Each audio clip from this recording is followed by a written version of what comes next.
Delivery van కుడివైపు తిరిగితే ఉత్తర వైపు వస్తున్న స్పోర్ట్స్ కారు స్పోర్ట్స్ కారు ఎడవైపు రెండు ఆ మనసు దగ్గర స్పీడ్గా వెళ్తుంది. అలా ఆర్మీ టైంలో రెండు యాక్సిడెంట్ జరిగింది.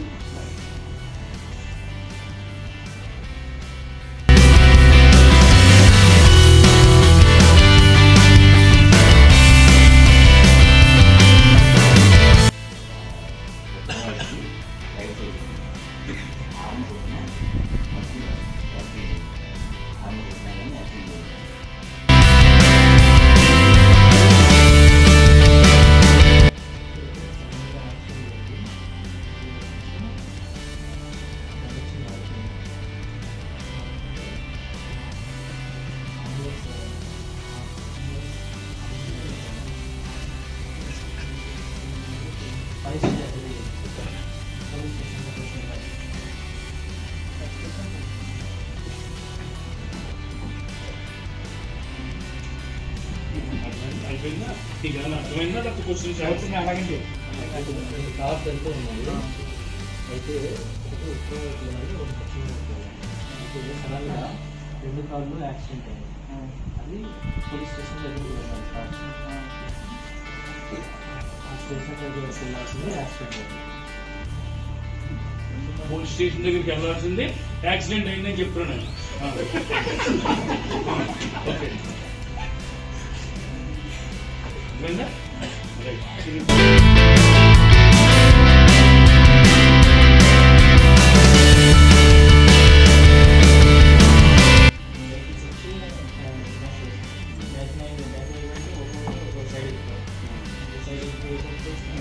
పోలీస్ స్టేషన్కి వెళ్ళాలన్నమాట.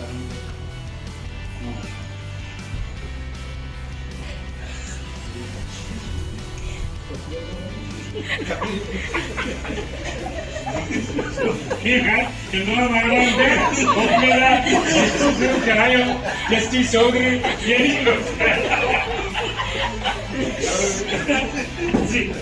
చెప్పండి. ఓకే అబ్బాయి ఆయన చెప్పింది బస్సులు తీసుకున్నాయి.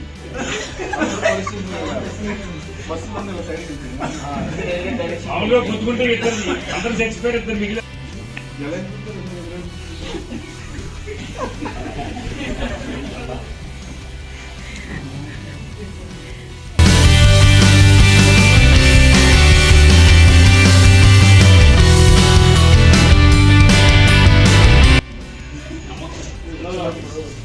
రైట్ సైడ్ ఫాగ్ వచ్చి రెండు బస్సులు గుర్తేసుకున్నాక రెండో ఏమైందంటే డ్రైవర్ కొంచెం స్టీరింగ్ అటు తిప్పారు. ఒక అటు స్టీరింగ్ ఇప్పుడు వాళ్ళు పోలీస్ స్టేషన్ నుంచి కంప్లైంట్ ఇవ్వాలి. బస్సులు కూడా తీసుకెళ్ళాలి. Thank you sir. కూర్చోండి.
బద్ధకం పెరిగిపోయి చచ్చిపోతాం.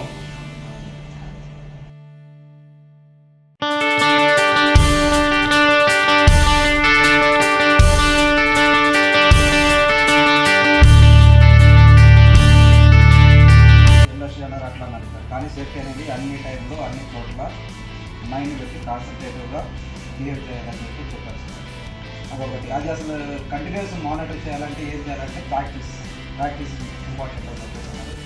ఆ ప్రాక్టీస్ ఎలా చేయాలి అంటే లైక్ అంటే 0% నెగ్లిజెన్సీ ఉంటే ఆ ప్రాక్టీస్ అవుతుంది. ఆ 0% నెగ్లిజెన్సీ ఎలా అవుతుంది అంటే ఫస్ట్ ట్రై చేస్తూ దాని తర్వాత ఏదైతే ఆధార్స్ ఐడెంటిఫై చేస్తూ రిస్క్ అసెస్మెంట్ చేస్తూ ఈ కంటిన్యూస్ ఆ ప్రొసీజర్లో ఓవరాల్గా వచ్చినప్పటికీ సేఫ్టీ అనేది ఇక్కడ చేయాలి, అక్కడ ఉండాలి, అక్కడ చేయాలి, ఇక్కడ ఉండాలి అని కాదు.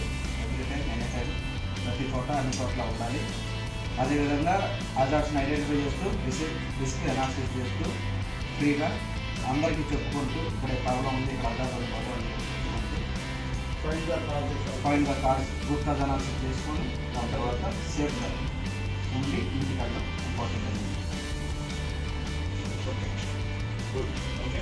థ్యాంక్ యూ వెరీ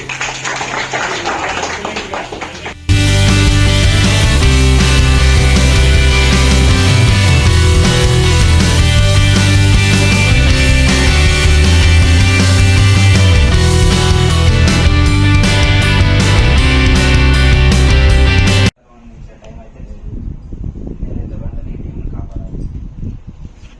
కానీ ఏం జరిగిందంటే దక్షిణం వైపు వస్తున్నా, దక్షిణం నుంచి దక్షిణ వైపు వెళ్తున్నా డెలివరీగాను కుడివైపు తిప్పుగా ఉత్తరం వైపు నుంచి వచ్చిన స్పోర్ట్స్ కాదు ఎడం వైపు తిప్పుగా రెండు ఒకే దారిలో కొట్టి ఎదురుగా రెండు ఒకే దారి నుంచి ముందుగా రెండు ఒకే దారిలో రావడం వల్ల హార్న్ పొందించారు. హార్న్ పొందించారు స్పోర్ట్స్ కాదు ఇంకా వేరే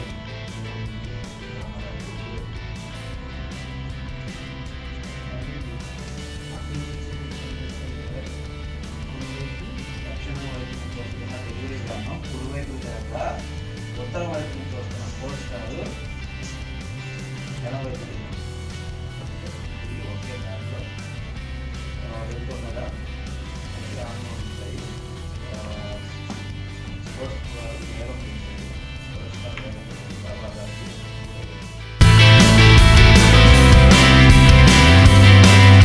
దక్షిణ వైపు నుంచి వస్తున్న స్పోర్ట్స్ కాదు డెలివరీ కానీ తర్వాత ఉత్తరం దిశ నుంచి వస్తున్న స్పోర్ట్స్ కాదు స్పీడ్ రావడం వల్ల అది స్పీడ్గా వస్తున్నాయి, ఒకే ఆపోజిట్ డైరెక్షన్ వస్తున్నాయి. ఆ టైంలో ఏంటంటే స్పోర్ట్స్ కార్ వేగం పెంచేసి దగ్గరికి వచ్చాక హారం కొట్టారు స్పోర్ట్స్ కార్. ఆ డెలివరీ కానీ హారం కొట్టారు. ఈ స్పోర్ట్స్ కార్ అనేది వేగం పెంచారు, ఇది హారం కొట్టారు. వేగం పెంచేసరికి ఒక మిడ్ పాయింట్లోకి వెళ్ళి అక్కడ క్రాష్ అయిపోతే ఈ స్టోరీ నాకు హరిబాబు గారు చెప్తారు, ఎక్స్ప్లెయిన్ చేశారు. అది మీకు ఎక్స్ప్లెయిన్ చేశాను. మీకు ఏమైనా డౌట్ ఉంటే నాకు అర్థమైంది.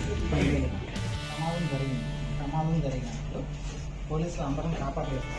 అప్పుడు ఏమవుతుందంటే ఒక డెలివరీ వ్యాన్ హైవే నుంచి ఆపోజిట్గా ఇంకో వ్యాన్ స్పోర్ట్స్ కార్స్ రెండు ఒకే స్పీడ్గా వస్తున్నాయి. రెండు టచ్ అయ్యి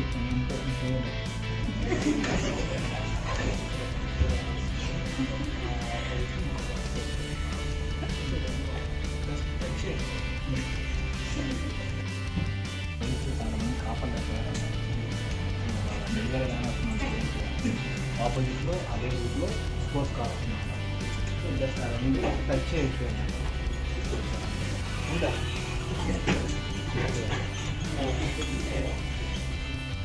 అంటే ఒకసారి ఇన్సిడెంట్ జరిగింది, అక్కడ పోలీసులు అందరూ ఉండాలి. కంప్లీట్ చేయండి. పోలీసులు అందరూ ఉంటే ఒక స్పోర్ట్స్ కార్ అని ఒక వ్యాన్ అవుతుంది డెలివరీ. అది చెప్పండి నాకు. అయితే జస్ట్ టచ్ అయిపోయింది అంతే. Okay thank you.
పెట్టాలని నేను అనుకుంటున్నాను.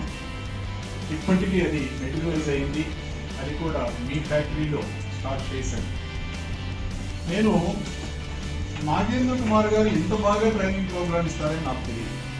ఎందుకంటే నేను ఒకప్పుడు కాకినాడ ఏరియాలో పనిచేస్తున్నప్పుడు he was head of HR. మేము ఫ్యాక్టరీకి ఇన్స్పెక్షన్కి వెళ్ళినప్పుడు వాళ్ళు మాతో తిరుగుతూ మేము అడిగిన వాటికి ఆన్సర్స్ చెప్తూ తిరుగుతూ ఉండేవారు తప్ప ఆయనకి ఇంత నాలెడ్జ్ ఉందని నాకు తెలియదు. ఇది చూస్తుంటే ఈరోజు నేను అటెండ్ అయిన ప్రోగ్రామ్ చూస్తుంటే నేను కూడా ఫస్ట్ నుంచి ప్రోగ్రాంలో ఎందుకు లేనా అనిపించింది. నిజం చెప్పాలంటే ఇందాక మనకు ఒక ఎక్సర్సైజ్ ఇచ్చారు, దానిలో మీతో పాటు నేను కూడా పాల్గొన్నాను. మీరు ఏ తప్పులు చేశారో నేను కూడా అదే తప్పు చేశాను. అంటే మనం వాళ్ళు ఇచ్చిన పాయింట్ మనం అర్థం చేసుకోలేకపోతున్నాం అనమాట. It's the communication problem. అంటే మనం బీబీఎస్ ఎందుకు యాక్చువల్గా మనం చెప్తున్నామంటే మనం మిగిలిన టెక్నికల్గా చాలా వరకు మన అందరికీ తెలుస్తుంది. అన్నీ తెలిసినట్టే ఉండి ఏదీ తెలియదు, లేకపోతే ఏదీ తెలియదు అనుకుంటాం కానీ కొంతవరకు తెలుసు. కానీ దాని ఒక క్రమ పద్ధతిలో ఒక పద్ధతి ప్రకారము ఒక చోట చేర్చినప్పుడు మాత్రమే దానికి వాల్యూ ఉంటుంది. అది ఈరోజు నాగేంద్ర కుమార్ గారు చెప్తుంటే నాకు అనిపించింది.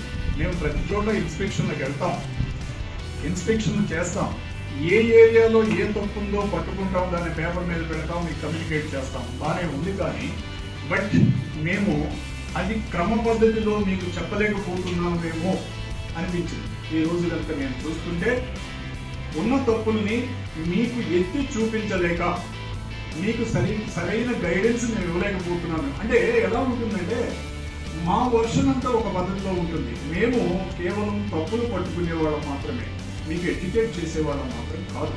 కానీ తప్పు పట్టుకునేటప్పుడు కూడా దాన్ని ఎడ్యుకేట్ చేయగలిగితే అది ఉపయోగకరంగా ఉంటుంది ఏమో అని అనిపిస్తుంది మాకు. సో ఈ పద్ధతిలో మనము ఇందాక మీరు ప్రోగ్రామ్ మీ ఫీడ్బ్యాక్ మిమ్మల్ని అడిగినప్పుడు మీరు చెప్పారు ఏమేమి నేర్చుకున్నారు అంటే. సో టోటల్గా హరా అనేది చాలా ఇంపార్టెంట్. హరా అంటే ఏంటో తెలుసు కదా, hazard analysis and risk assessment. ముందు అది మనకి తెలియకపోతే మనం ఏం చేసినా వేస్ట్. ఇప్పుడు హజార్డ్ అనాలిసిస్ ఏదైనా ఒక ఫ్యాక్టరీలో మనం వెళ్ళినప్పుడు అసలు మనకి ఫ్యాక్టరీకి సంబంధించినటువంటి హజార్డ్స్ ఏమున్నాయో మనకు తెలియకపోతే, అంటే రూట్ కాజ్ తెలియకపోతే, జబ్బేంటో తెలియకపోతే దానికి మెడిసిన్ ఎట్లా ఇవ్వలేమో, అలాగే ఒక ఫ్యాక్టరీలో ఉన్నటువంటి హజార్డ్స్ ఏమున్నాయో మనం తెలుసుకుని ఆ హజార్డ్స్ ని అనాలిసిస్ చేసి అంటే ఎన్ని రకాలైనటువంటి మనకి ప్రమాదాలు ఉండవచ్చు వాటిని అనలైజ్ చేసిన తర్వాత దాన్ని అసెస్మెంట్ చేయాలి. మళ్ళీ అంటే ఎంత ఉంది, ఎన్ని రకాలు ఉన్నాయి, మనం వెళ్తుంటే ఒక చోట ఒక ఫైర్ అయ్యే ఛాన్స్ ఉంది, అంతవరకు మనం తెలిసిపోయింది. దాన్ని అనలైజ్ చేసిన తర్వాత ఆ ఫైర్ అయితే ఎంతవరకు వెళ్తుంది, ఎంతమంది ఎఫెక్ట్ అవుతారు, ఎంత ఏరియా ఎఫెక్ట్ అవుతుంది, ఎంత ప్రాపర్టీ లాస్ అవుతుంది, ఎంత టైం మనం మిస్ అవుతాం. ఇది మనము అసెస్ చేసిన తర్వాత దానికి కావలసినటువంటి ప్రికాషన్స్ మనం తీసుకుంటాం. అదే మనము చిన్నగా వెళ్ళేటప్పుడు మనం జాబ్ సేఫ్టీ అనాలిసిస్ అంటాం. Job safety analysis is nothing but the integral part of hazard analysis. కాబట్టి మనం ఏంటి, ఒక చిన్న జాబ్లో మనం ఒక చిన్న జాబ్ చేస్తున్నప్పుడు ఆ జాబ్కు ఉన్నటువంటి మన ప్రాబ్లమ్స్ ఏంటో మనం ఐడెంటిఫై చేసుకుని లేదంటే దానికి కావాల్సినటువంటి పీపీఈని మనం వాడుకొని మనం వర్క్ చేస్తూ పోతాం. అలాగే మనం హరా అనేది మొత్తం ఫ్యాక్టరీకి సంబంధించిన విషయం. మన టోటల్గా మనం చేసే ప్రతి దానిలోనూ ప్రతి యాక్టివిటీలోనూ మనము యాక్సిడెంట్లు కాకుండా ఉండాలి, సేఫ్గా ఉండాలి అంటే హరా అనేది ప్రతి వాళ్ళ మైండ్లోకి వచ్చి ఉండాలి. అలా వచ్చినప్పుడు మాత్రమే మనము క్లియర్గా ఏ పనైనా జాగ్రత్తగా చేసుకుని మళ్ళీ మనం హ్యాపీగా ఇంటికి వెళ్ళిపోతాం. ఇది మన నాగేంద్ర కుమార్ గారు ఈరోజు చెప్పినటువంటి ప్రతి పాయింట్లోనూ, ట్రైనింగ్లోనూ, ప్రతి ఇష్యూలోనూ నాకు కనిపించింది. అందుకే నేనేమనుకుంటున్నానంటే ఇంకా ఇలాంటి ప్రోగ్రామ్స్ మీ ఫ్యాక్టరీలోనే కాకుండా నా ఏరియాలో సాధ్యమైనటువంటి ఎక్కువ ఫ్యాక్టరీస్లో ఇలాంటి ప్రోగ్రామ్స్ పెడితే ప్రతి వర్కర్కి కూడా ఇది చేరాలి అనేది నా ఉద్దేశం. ప్రతి వర్కర్కి చేరాలనేది ఉద్దేశం. మనం ఏమనుకుంటామంటే ట్రైనింగ్ ప్రోగ్రామ్ పెట్టమంటే మేనేజ్మెంట్ వాళ్ళు కూడా ఏదో కొంచెం ఖర్చు అయిపోతుందనో లేకపోతే టైం లాస్ అవుతుందనో అనుకుంటారు. ఆ కాన్సెప్ట్ కరెక్ట్ కాదు. బహుశా ఇందాక మీరు రాగానే మీరిద్దరూ చెప్పిన దాన్ని బట్టి నాకు అర్థమైంది కూడా. మీరు కూడా దీన్ని యాక్సెప్ట్ చేసుకున్నారు, దీని ఇంపార్టెన్స్ ఏంటో మీరు తెలుసుకుంటున్నారు. మీరు కూడా దీని వలన మీరు ఉపయోగం ఉంది అని మీరు గ్రహించారని నేను అనుకుంటున్నాను. ఇదే ఒరవడిని మీరు ఇంకా ముందు, అంటే ట్రైనింగ్ అనేది మనకు ఒక్క రోజుతో సరిపోయేది కాదు, ఒక్క ప్రోగ్రామ్తో అయిపోయేది కాదు. మనం గ్యాప్ ఇచ్చి అంటే మనం ఏమనుకుంటామంటే సేఫ్టీ అనేది మననం చేసుకుంటూ ఉండాలి. అంటే ఒక రోజు మాట్లాడింది ఇప్పుడు మనం ఏంటి, ఏదైనా ఒక పద్యమో లేదా ఏదైనా ఒక పేరామో చదివామనుకోండి, అది చదివిన వెంటనే మనకు కంటగా వస్తుంది, 4-5 రోజులు పోతే మర్చిపోతాం. అట్లా కాదు, దాన్ని మనం కంటిన్యూగా అనుకుంటూ ఉంటే అది మన మైండ్లో ఉండిపోతుంది. అలాగే సేఫ్టీ కూడా అంతే. సేఫ్టీ గురించి మనం ఎన్ని ఎక్కువ సార్లు మనం తెలుసుకుంటూ పోతే, ఎంత ఎక్కువగా మనం వింటూ ఉంటే మన మనసులో అంత ఎక్కువగా నాటుకుపోతుంది. మనం అంతే విధానంగా మనము వర్క్ సేఫ్గా చేసుకోవచ్చు అనేది నా ఉద్దేశము. ఇప్పుడు మనం మీరు విన్న తర్వాత కూడా మీకు కూడా అర్థమయ్యే ఉంటుంది. అంటే మీరు కమ్యూనికేషన్లో ఎంత చిన్న తప్పులు మనం చేస్తాము అనేది ఇందాక 5గురితో ఎక్సర్సైజ్ చేస్తే మనకు అర్థమైంది. అంటే ఒకటి చెప్పేది ఇంకొకటి చెప్పేది ఇంకొకటి. యాక్చువల్గా ఫస్ట్ స్టార్ట్ అయిన పాయింట్ 5గురు మనుషులు దాటేటప్పటికి అది ఎన్ని మలుపులు తిరుగుతుంటే ఏంటంటే లాస్ట్ ది ఎండ్ ఎవరైతే ఉంటారో వాళ్ళు గ్రహించేది ఏంటంటే ఫస్ట్ ఏం జరిగిందో ఎవరికి తెలియదు. సో మనం ఏంటి, ఎక్కడైనా ఒక చోట ఒక మేనేజ్మెంట్ ఒక డెసిషన్ తీసుకుని, ఒక సేఫ్టీ డెసిషన్ తీసుకునో లేకపోతే ఒక ప్రొడక్షన్ డెసిషన్ తీసుకునో, దాన్ని టాప్ మేనేజ్మెంట్ నుంచి మిడిల్ మేనేజ్మెంట్ సూపర్వైజరీ నుంచి వర్కర్స్ దగ్గరకు వచ్చేటప్పటికి మనం చెప్పే విధానంలో కనుక తేడా వస్తే యాక్చువల్గా పనిచేసేది వర్కరు, అతనికి దెబ్బతగులుతుంది. టాప్ మేనేజ్మెంట్ దగ్గర బాగానే ఉంటుంది. అక్కడ వాళ్ళు తీసుకునే నిర్ణయం కరెక్టే, కింద చేయవలసింది కరెక్టే, కానీ మధ్యలో నుంచి మనకి కమ్యూనికేషన్ వెళ్ళేటప్పుడు మారుతూ వెళ్ళిపోయి ఎక్కడికో వెళ్ళిపోతాం. మనం ఏదో చేయాలని ఏదో చేస్తాం. బట్టి నేను ఎక్కువ టైం మనం తీసుకోవద్దు, కానీ మీరు ఇప్పుడు నేర్చుకున్నది మీరు మీ మైండ్లో పెట్టుకుని దాన్ని మళ్ళీ మీరు డిస్కస్ చేసుకుంటూ మీలో మీరు మాట్లాడుకుంటూ సేఫ్టీ గురించి చూసుకుంటూ ఉండాలని, ఇప్పుడు తీసుకున్న ఈ ట్రైనింగ్ మీకు సార్థకం కావాలని ఆశిస్తూ ఇంతటితో నేను సెలవు.